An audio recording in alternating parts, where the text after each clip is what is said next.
இப்போ நான் இது விட்டுருக்க காரணம் யாரு என்றா ஏசப்பா தான். ஏசு தான்.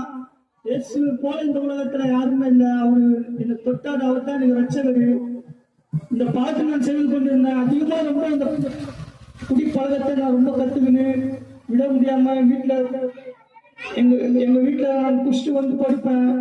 எங்க வீட்டுல என்ன எதுவுமே சொல்ல மாட்டாங்க. ஒரே வார்த்தை சொல்லுவாங்க, ஏசப்பா அவனை ரட்சிப்பாரு அப்படித்தான் சொல்லுவாங்க. அது மட்டும் இல்ல, ரோட்ல தான் அவங்க கிடப்பேன். காவா ஓரத்துல அது மாதிரி ஓரத்துலாம் நான் குஷ்டி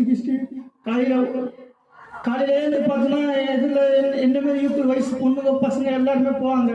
அவ்வளோ போதையில நான் காவா ஓரத்துல ரோட்ல வீட்டுல உயிர்ந்து கிடப்பேன். இந்த போதையால எவ்வளவு பிரச்சனை எனக்கு வந்தது.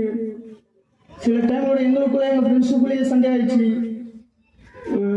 ஒரு கத்தி எடுத்து என் மண்டியில தலையில போட வந்தாங்க. இந்த போதை கஞ்சா போதை பிரச்சனைனால எவ்வளவு பிரச்சனை. அந்த பிரச்சனைலாம் ஆண்டவர்கள்